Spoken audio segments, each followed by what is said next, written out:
Hey everyone, and welcome to my 5th Patreon funded how-to video. This month I want to talk to you about the different ways that you can vary the height of your Tunisian lace rows using yarn overs and decreases in strategic locations. I have a piece of fabric here done already. What it is doesn't really matter much as long as you have something to hang on to. And I have already done 2 linked 4-up trebles on the edge here, just so we have something to work off from. And what I'm going to do now is actually increase the height of this from 4 lines to 6 lines, and then we'll play around a little bit and decrease it again from there. So what we have here anyway, as I say, is a linked 4-up treble. So you've got 4 little lines down the length of your stitch. If I want to make this into a 6-up treble, I'm going to add a loop at the start and the end, giving us 6 lines that we can work from there. So the easiest way to do this, thankfully, is also the most effective one. All we have to do really is put a yarn over at the top of the stitch. Now when we do this, it's going to give us an upward curve straight from there, like a little ramp. And when we put a yarn over at the bottom, it'll actually push down into the fabric and give us a lower dip as well on the column itself. So we've got our yarn over in place there. That'll be the first extra line we add. And then we simply work the rest of the stitch as normal. So I'm going to put my hook through the first loop, yarn over and draw through. And I'm going to repeat that process with the other 3 all the way down. Hook in, yarn over, draw through, hook in, yarn over, draw through, hook in, yarn over, draw through. And then the last yarn over I'm going to add at the bottom will give us the 6th line that we're looking for. At this point, we're going to work as normal again. So you find the very next V at the bottom of your work, put your hook in, yarn over and pull through that base as well. So now you're at a point where we can count our max number of loops. When we were working with a 4-up treble, we would have a maximum of 6 loops on our hook. You'd have the loop that was on the hook originally, the hook into the base loop, and then the 4 you picked up as you worked your way down the stitch. Now we've got 2 more than that again, so we've got 8 in total, showing us that we are indeed working on a 6-up treble all of a sudden. So the return pass, thankfully, is exactly the same as usual. It's just you have a little more work to do now. It's yarn over through 2 the whole way back up again. So I'll work through this here now, and then I can show you what we have. So it's yarn over through 2, yarn over through 2, until you're back to 1 loop, basically, is the idea. And at this point, you can see you've already developed a bit of extra height to that particular column than you had before. These ones are quite short, it's about 1 inch or so, and this turned into about 1.5 inches. Or thereabouts. So to work your stitches after that, we need to make sure that those yarn overs are translated into proper lines along the front of each of your columns. And we need to do that by finding the yarn overs themselves.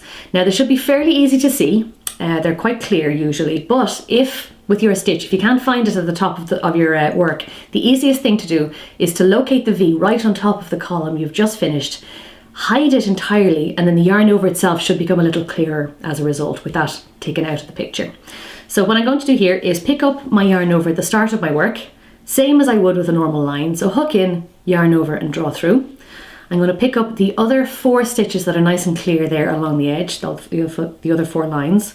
So I'll pick those up, 1, 2, 3 and 4 there. And the final one can be a little tricky to find now, I will admit that.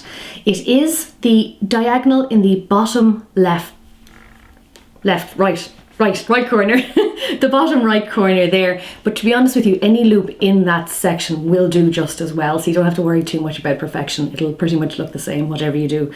But you pick up that yarn over if you can find it, draw up a loop in it, and then work into the base as usual.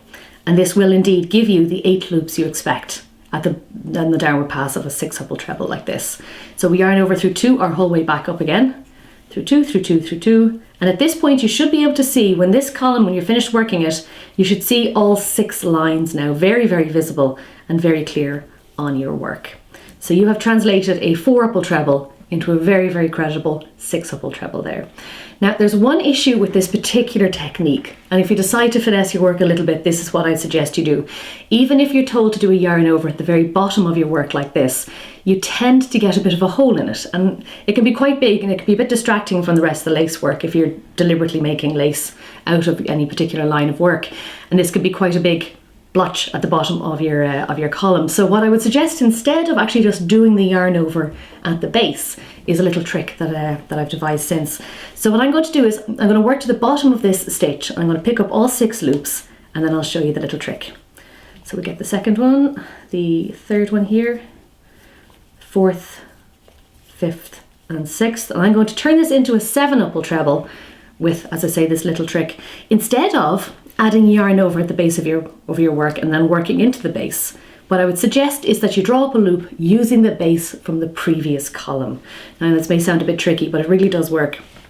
All you have to do is find the base of the previous column, put your hook back into that and draw up a loop in that. And that's your 7th loop right there. Now you can look forward, find the base of the column you're currently working on, work a loop into that, and that'll give you all the loops you actually need. So you should have 9 now on your hook for your 7 up treble. When you work your way back up, you'll see that that loop you've added at the bottom will be nice and clear in your work, but the hole at the bottom will have disappeared entirely. So it's up to you which of those 2 methods you decide to use, but in a chart they'll always just be as symbol as a little black triangle, just to show you that there is extra work down there, but you can decide which way you actually go about that. And you can see there that the stitch itself has actually gotten a lot taller, and it has both gone upwards and downwards as predicted on that. So we've gone from a 4 up treble to the height of a 7 up treble simply by adding yarn overs as you go. Now you also have the opposite, and this is a lot easier actually, so that's a good thing. If you want to reduce the height of your stitch, it's simple. All you have to do is use your decrease along your column to reduce the number of lines that you have.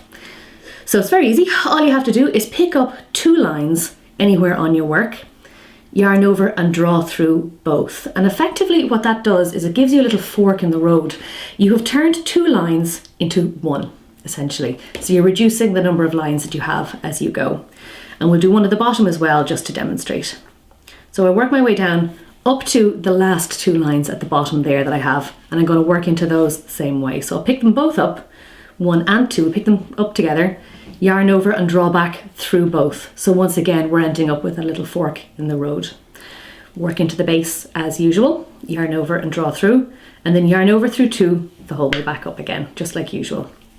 And you will notice then that the 7 up treble we've just completed before has now turned into a 5 up treble with 5 lines down the center there. And once again, we can see the curve starting to appear, pulling down and pulling up on your work as well. Now, all this sort of variations in the height of a column of a row that you're actually doing is used to different effects in a lot of my different shawls. So if you've been terrified of doing that kind of thing before now, at least you have all the tools at your disposal to get through with no bother. So I hope you give it a go. I hope you see what you can make out of that, because it's amazing the different variations you can get and the shaping that you can work up out of that. As usual, videos like this are only possible with your help. So please visit my Patreon page and consider making a pledge. Thanks a million for watching. I'll see you next month.